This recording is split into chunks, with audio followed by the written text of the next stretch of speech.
Yes, നമ്മൾ കഴിഞ്ഞ ക്ലാസ്സിൽ one of the main characteristic of A company ആയ കോർപ്പറേറ്റ് പേഴ്സണാലിറ്റി നോക്കി അല്ലേ. ഇനി നമുക്ക് വേറെ കുറച്ച് ക്യാരക്ടറിസ്റ്റിക്സ് കൂടി നമുക്ക് ഈ ക്ലാസ്സിൽ നോക്കാം. First will go through what is A limited liability. Limited liability അതായത് കമ്പനി ഒരു സെപ്പറേറ്റ് എൻറ്റൈറ്റി ആണല്ലോ അല്ലെ, അതിൻ്റെതായ ബിസിനസ് ലൈഫ് ജീവിച്ചുകൊണ്ട് പോകുന്ന ഒരു സെപ്പറേറ്റ് എൻറ്റൈറ്റി. അങ്ങനെ വരുമ്പോൾ കമ്പനിയുടെ ഡെപ്റ്റ്സ്, അതായത് കമ്പനിയുടെ ബാധ്യതകളൊന്നും ഒരിക്കലും ഒരു പേഴ്സണൽ ഡെപ്റ്റ് ഓഫ് ഇറ്റ്സ് മെമ്പേഴ്സ് ആയി മാറില്ല. Okay, that is company's debts, കമ്പനിക്കുള്ള ബാധ്യതകളൊന്നും ഇസ് നോട്ട് പേഴ്സണൽ ഡെപ്റ്റ് ഓഫ് ഇറ്റ്സ് മെമ്പേഴ്സ്. അതിന്റെ ഷെയർ ഹോൾഡറിന്റെ ഒരു പേഴ്സണൽ ബാധ്യതയല്ല ഒരിക്കലും. ആ ഒരു ലിമിറ്റ്, അങ്ങനെ ഒരു പ്രൊട്ടക്ഷൻ മെമ്പേഴ്സ് അല്ലെങ്കിൽ share holders are protected in this manner. Okay,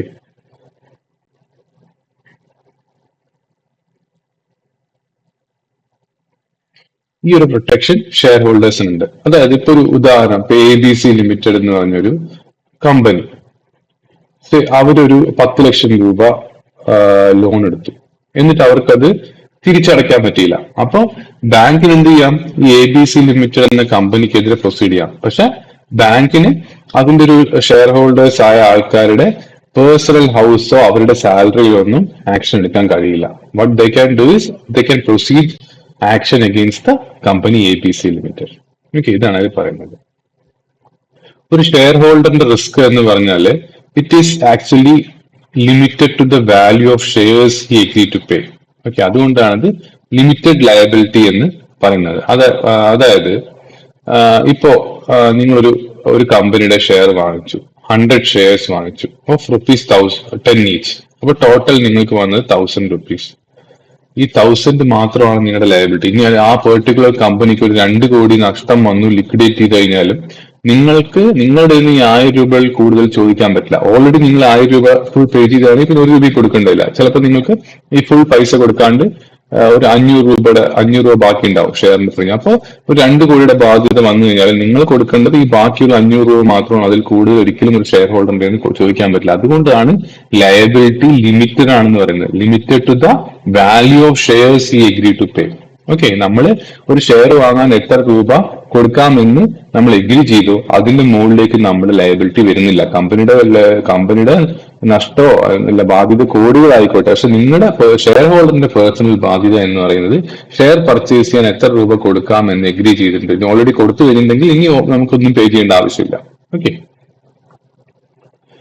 once you pay full value of shares no further liability. Okay, നിങ്ങൾ ഫുൾ പൈസ കൊടുത്തു, എന്നിട്ട് കമ്പനി പൊട്ടിന്ന് വെക്കാം, നിങ്ങൾക്ക് വീണ്ടും പൈസ ഒന്നും കൊടുക്കേണ്ട ആവശ്യമില്ല. പക്ഷെ നിങ്ങൾ ഓൾറെഡി പേ ചെയ്ത പൈസ, ആ ഷെയറിന്റെ പൈസ കിട്ടുമോ ഇല്ലയോ എന്ന് അത് ഒരു സംശയമാണ്. അത്രേ ഉള്ളൂ. Liability is limited. ലയബിലിറ്റി ഉണ്ട്, പക്ഷെ limited to the value of shares you purchased. ഇതാണ് ഇവിടെ പറയുന്നത്. ഇനി in case a company start ചെയ്തത് ഇസ് ലിമിറ്റഡ് ബൈ ഗ്യാരണ്ടി ആണ്. ഒരു ഗ്യാരണ്ടി, ഇപ്പൊ ഒരു മെമ്പർ അതിന്റെ ആ കമ്പനിക്ക് വേണ്ടിയിട്ട് ഗ്യാരണ്ടി നിന്നെന്ന് വെക്കാം. Limited by guarantee. ഗ്യാരണ്ടി എന്ന് പറഞ്ഞാൽ എന്താ? ഉദാഹരണം പറയുകയാണെങ്കിൽ ഇപ്പൊ എ എന്ന് പറഞ്ഞ ആള് ബിക്ക് ഒരു 2 ലക്ഷം രൂപ കൊടുത്തു. അപ്പൊ ഇങ്ങനെ എക്ക് ബിക്ക് വെറുതെ 2 ലക്ഷം രൂപ കൊടുക്കാൻ ഒരു വിശ്വാസക്കുറവുണ്ട്. അപ്പൊ സി എന്ന് പറഞ്ഞ ഒരാള് ഗ്യാരണ്ടി നിൽക്കുകയാണ്. എന്നിട്ട് എനോട് പറയാണ് ബി പൈസ അടച്ചില്ലെങ്കിൽ ഈ 2 ലക്ഷം ഞാൻ അടച്ചോളാം. അപ്പൊ C is a guarantee to B. ഇതാണ് ഗ്യാരണ്ടി എന്ന് പറഞ്ഞാൽ ഉദ്ദേശിക്കുന്നത്. ഓക്കെ, അപ്പോ കമ്പനിയുടെ കേസിൽ ഇതൊരു നോർമൽ വ്യക്തിയുടെ കേസിലാണ് ഞാൻ പറഞ്ഞത്. ഗ്യാരണ്ടി കമ്പനിയിൽ നോർമലി ഗ്യാരണ്ടി കമ്പനി എന്ന് പറഞ്ഞാൽ നോൺ പ്രോഫിറ്റ് ഓർഗനൈസേഷൻസ് ആയിരിക്കും. അതായത് Section 8 കമ്പനീസ് ആയിരിക്കും. നമ്മൾ കഴിഞ്ഞ ക്ലാസ്സിൽ പറഞ്ഞു അല്ലെ, നോൺ പ്രോഫിറ്റിന് വേണ്ടി അല്ലാത്ത കമ്പനികളിലാണ് നോർമലി ഗ്യാരണ്ടി കമ്പനി ഉണ്ടാവുക. അപ്പൊ എന്ത് സംഭവിച്ചാൽ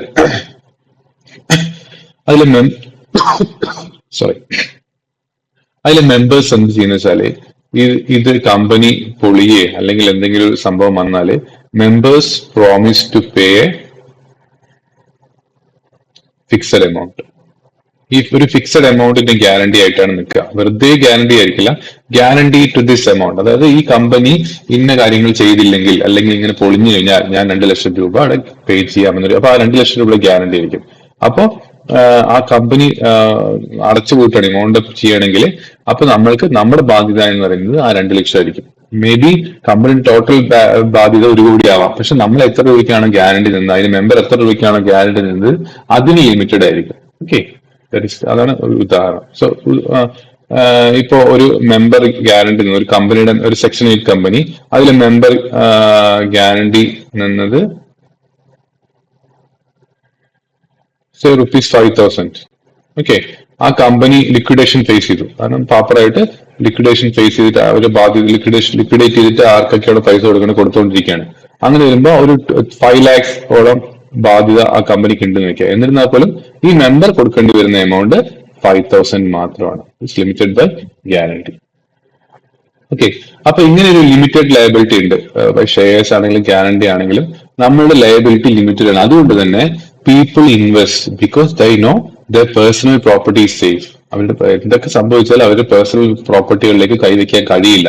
അതുകൊണ്ട് തന്നെ പീപ്പിൾ ഡു ഇൻവെസ്റ്റ്. അതിന്റെ limited liability encourages investment in companies. Okay, ഇതാണ് ലിമിറ്റഡ് ലയബിലിറ്റിനെ കുറിച്ച് നമുക്ക് പറയാനുള്ളത്. ഇനി നമുക്ക് പെർപച്വൽ സക്സഷൻ എന്താന്ന് നോക്കാം.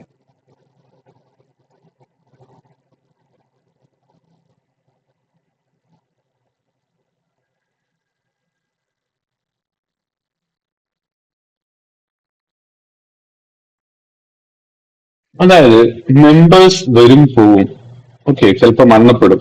എന്നിരുന്നാലും company will go keep on go. അതായത് members may come and members may go, but the company goes on for ever. അതായത് കമ്പനി ഒരിക്കലും മരണപ്പെടുന്നില്ല. മെമ്പേഴ്സ് മരണപ്പെടാം, റിസൈൻ ചെയ്യാം, അവരുടെ ഷെയർസ് വിൽക്കാം, പക്ഷെ കമ്പനി കണ്ടിന്യൂസ്. ഉദാഹരണം പറയുകയാണെങ്കിൽ റിലയൻസ് ഇൻഡസ്ട്രിയുടെ ഷെയർ ഹോൾഡേഴ്സ് ഡെയിലി മാർക്കറ്റിൽ വിൽക്കുന്നുണ്ട്, വാങ്ങുന്നുണ്ട്, ആൾക്കാർ മാറിക്കൊണ്ടിരിക്കുന്നുണ്ട്, പക്ഷെ കമ്പനിക്കൊന്നും സംഭവിക്കുന്നില്ല. Company still exist. This is known as perpetual succession. Okay, change in ownership ആണ് does not affect the company identity. നമ്മൾ ഷെയർ വാങ്ങുമ്പോൾ ഒരാൾ ഓണർ ആവും അല്ലെ, അയാളെ ഷെയർ വിൽക്കുമ്പോൾ അയാളുടെ ഓണർഷിപ്പ് പോയിട്ട് വേറെ ആൾക്ക് പോയിട്ടും. അപ്പൊ അങ്ങനെ ഒരു ഓണർഷിപ്പ് ചേഞ്ച് ഒരിക്കലും കമ്പനിയുടെ ഐഡന്റിറ്റിനെ അഫക്ട് ചെയ്യുന്നില്ല. ഏറ്റവും നല്ല ഉദാഹരണമാണ് റിലയൻസ് ഇൻഡസ്ട്രീസ്. ഡെയിലി കോടിക്കണക്കിന് ആൾക്കാർ ഷെയർസ് കൈമാറ്റം ചെയ്യുന്നുണ്ട്, പക്ഷെ അതിന്റെ ഐഡന്റിറ്റിക്ക് എന്തെങ്കിലും വ്യത്യാസം വരുന്നുണ്ടോ? ഒന്നും വരുന്നില്ല. ഓക്കെ, ഇനി all original share holders sell their shares, then also company remains the same legal person. Okay, വളരെ ഇമ്പോർട്ടന്റ് ആണ്. കാരണം എന്താ വെച്ചാൽ company is actually created by law അല്ലെ. കമ്പനി ഒരു ലോ വഴിയാണ് ക്രിയേറ്റ് ചെയ്തത്. അത് ഇപ്പൊ ഇൻകോർപ്പറേറ്റ് ചെയ്യുന്നത് ഇപ്പൊ കമ്പനീസ് ആക്ട് പ്രകാരമൊക്കെയാണ്. അതുകൊണ്ട് തന്നെ കമ്പനിക്ക് it can end only by a legal process. അതായത് വൈൻഡിങ് അപ്പ് പ്രോസസ് വെച്ച് മാത്രമേ കമ്പനിക്ക് അവസാനിക്കാൻ പറ്റുള്ളൂ. അല്ലാതെ ഒരു ഓണർ മാറിയോണ്ടോ ഒന്നും പറ്റില്ല. This is known as the perpetual succession characteristics of the company. Okay, നമ്മളൊരു കട അടച്ചു പോകുന്ന മാതിരി, നമ്മുടെ അടുത്തുള്ള രാമേട്ടന്റെ കടയൊക്കെ അടച്ചു പോകുന്ന മാതിരി കമ്പനിക്ക് ഒരിക്കലും അടച്ചു പോകാൻ കഴിയില്ല. കമ്പനി അടച്ചു പോകണമെങ്കിൽ ഒരു കോർട്ട് വഴിയോ അല്ലെങ്കിൽ legal procedure is needed. Clear? ഇതാണ് പെർപച്വൽ സക്സഷൻ കൊണ്ട് ഉദ്ദേശിക്കുന്നത്. Now another example is transferability of shares.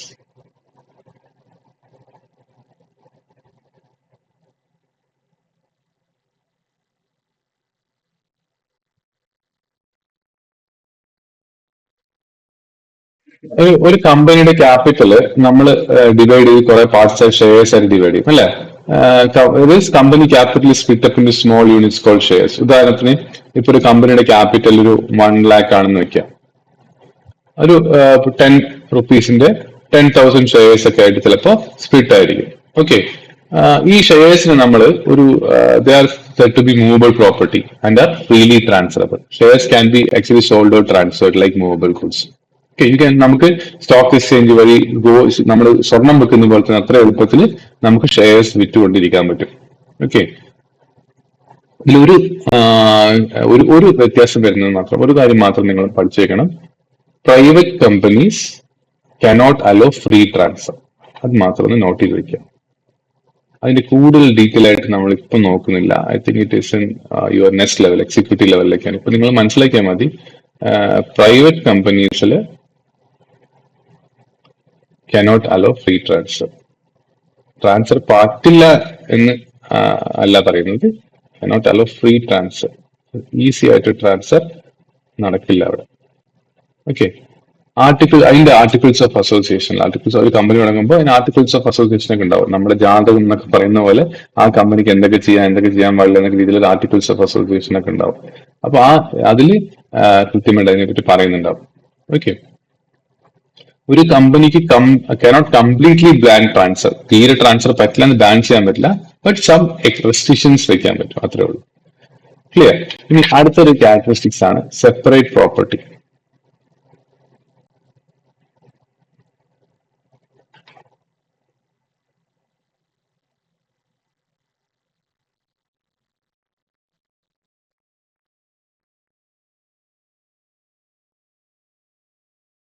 ഒരു കമ്പനി ഒരു കോർപ്പറേറ്റ് പേഴ്സൺ ആണ് അല്ലെ, നമ്മൾ നേരത്തെ നോക്കിയാണ്. അതുകൊണ്ട് തന്നെ കമ്പനിക്ക് കമ്പനിയുടെ പേരിൽ തന്നെ പ്രോപ്പർട്ടി ഓൺ ചെയ്യാൻ പറ്റും. ഷെയർ ഹോൾഡേഴ്സിന്റെ പേരിലല്ല കമ്പനി പ്രോപ്പർട്ടി ഓൺ ചെയ്യുന്നത്, അതിന്റെ സ്വന്തം കമ്പനിയുടെ പേരിൽ തന്നെ ചെയ്യാൻ പറ്റും. അതായത് ഉദാഹരണത്തിന് ഇപ്പോൾ ഇൻഫോസിസ് ഒരു ലാൻഡ് പർച്ചേസ് ചെയ്തു, നമ്മൾ ഒരിക്കലും അത് അതിന്റെ ഇൻഫോസിസിന്റെ ഷെയർ ഹോൾഡേഴ്സിന്റെ പേരിലല്ല, ഇൻഫോസിസിന്റെ പേരിൽ തന്നെയാണ് സ്ഥലം വാങ്ങുന്നത് അല്ലെ. അതേപോലെ തന്നെ നിങ്ങളൊരു കമ്പനി ഒരു ഷെയർ ഹോൾഡർ ആണെന്ന് വെക്കാം, ആ കമ്പനിയിൽ ഒരു കമ്പ്യൂട്ടർ ഒക്കെ ഉണ്ടെങ്കിൽ നിങ്ങൾക്ക് ഒരിക്കലും പറയാൻ പറ്റില്ല ആ കമ്പ്യൂട്ടർ എന്റെയാണ്. ആ computer is of the company. അതായത് no member can claim ownership of any item of company's assets. Okay, ഇതാണ് നമ്മുടെ സെപ്പറേറ്റ് പ്രോപ്പർട്ടിയിൽ വളരെ സിമ്പിൾ ആയി പറയാനുണ്ട്. ജസ്റ്റ് നിങ്ങളുടെ മോഡൽ ബുക്കിൽ ജസ്റ്റ് ഒന്ന് വായിച്ചു നോക്കുക. ഓക്കെ, പിന്നെ അടുത്ത ഒരു ഇതിലേക്ക് പോവുകയാണെങ്കിൽ common seal. Common seal actually ഇപ്പൊ മാൻഡേറ്ററി അല്ല. കോമൺ സീൽ എന്ന് പറഞ്ഞാല് it is the official signature of the company. Company act ചെയ്യുന്ന ആരുടെയാണ്? Through its directors and officers. അപ്പൊ അവര് സൈൻ ചെയ്യുമ്പോൾ ഈ സീൽ വെച്ചിട്ട് അതിൽ മേലാണ് സൈൻ ചെയ്യാം. ഓക്കെ, പക്ഷെ companies act amendment 2015 companies amendment act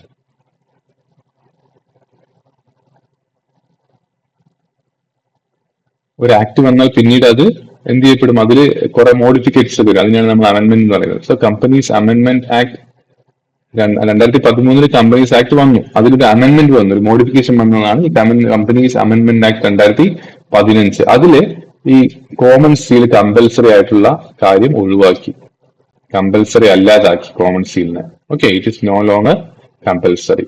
common seal is no longer compulsory. അത് എങ്ങനെയാണ്? 2013 കമ്പനീസ് ആക്ട് കമ്പൽസറി ആയിരുന്നു, പക്ഷെ ഒരു അമെന്റ്മെന്റ് വന്നു 2015, ഒരു മോഡിഫിക്കേഷൻ വന്നിട്ട് അതൊരു ഓപ്ഷണൽ ആക്കി മാറ്റി.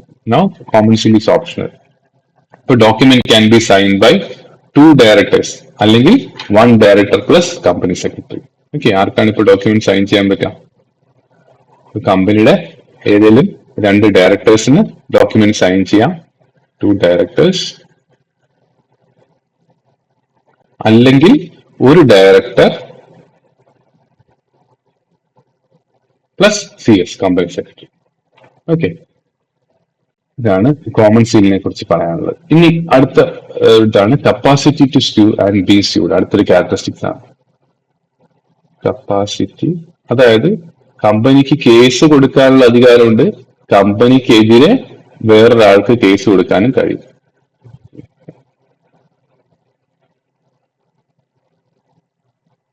ഓക്കെ, ഒരു കമ്പനി ഒരു ബോഡി കോർപ്പറേറ്റ് ആണ്, അതുകൊണ്ട് തന്നെ കമ്പനിക്ക് ഒരു കേസ് ഫയൽ ചെയ്യാൻ പറ്റും, കമ്പനിയുടെ പേരിൽ തന്നെ കേസ് വേറെ ആൾക്ക് ഫയൽ ചെയ്യാൻ പറ്റും. അതുപോലെ കമ്പനിക്കെതിരെയും ഒരു കേസ് ഫയൽ ചെയ്യാൻ പറ്റും, ഇൻ ഇറ്റ്സ് ഓൺ നെയിം, കമ്പനിയുടെ പേരിൽ തന്നെ. അതായത് ഇപ്പൊ ടാറ്റ മോട്ടോഴ്സിന് ആർക്കെങ്കിലും എതിരെ കേസ് കൊടുക്കണമെന്ന് വെച്ചാൽ ടാറ്റ മോട്ടോഴ്സ് വേഴ്സസ് XYZ, അതായത് അവർക്ക് അങ്ങനെ തന്നെ കൊടുക്കാം. അല്ലാതെ ഈ ടാറ്റ മോട്ടറിന്റെ ഷെയർ ഹോൾഡർ വേഴ്സസ് XYZ എന്നല്ല കൊടുക്കാം, ടാറ്റ മോട്ടറിന്റെ പേരിൽ തന്നെ കേസ് കൊടുക്കാൻ ടാറ്റ മോട്ടറിന് കഴിയും എന്നുള്ളതാണ് പറയുന്നത്.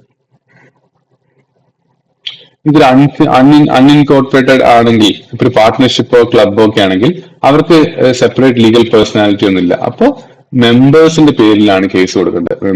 അതുപോലെ കേസ് കൊടുക്കുന്നതും മെമ്പറിന്റെ പേരിലായിരിക്കണം, മെമ്പേഴ്സിന്റെ എഗെയിൻസ്റ്റ് ആയിരിക്കും കേസും കൊടുക്കേണ്ടത്. ഈ രീതിയിൽ കഴിയില്ല. ഓക്കെ, ഇത്രയും ക്യാരക്ടറിസ്റ്റിക്സ് ഒക്കെയാണ് നമ്മൾ ഇന്ന് നോക്കാമെന്ന് വിചാരിച്ചത്. ഒരു ക്വസ്റ്റ്യൻ തരട്ടെ, നമുക്ക് ഈ ടോപ്പിക്ക് മനസ്സിലായില്ലെന്ന് അറിയാൻ വേണ്ടിയിട്ട് അല്ലെ? അത് കൃത്യമായിട്ട് ആൻസർ ചെയ്യുമോ? കമന്റ് ബോക്സിൽ, കമന്റ് സെക്ഷനിൽ ആൻസർ ചെയ്യുമോ? ഓക്കെ, നോക്കട്ടെ, ഒന്ന് ആലോചിച്ചോളാം.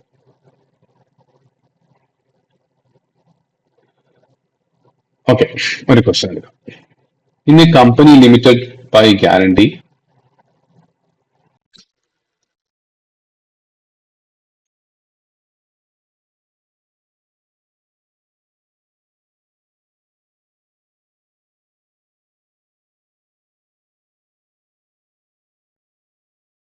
members are liable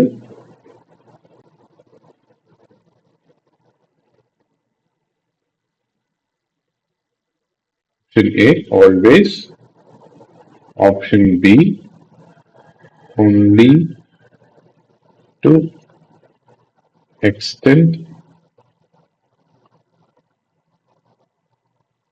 guaranteed, option C is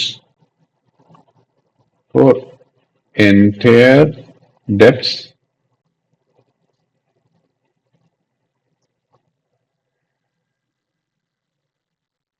option D is even after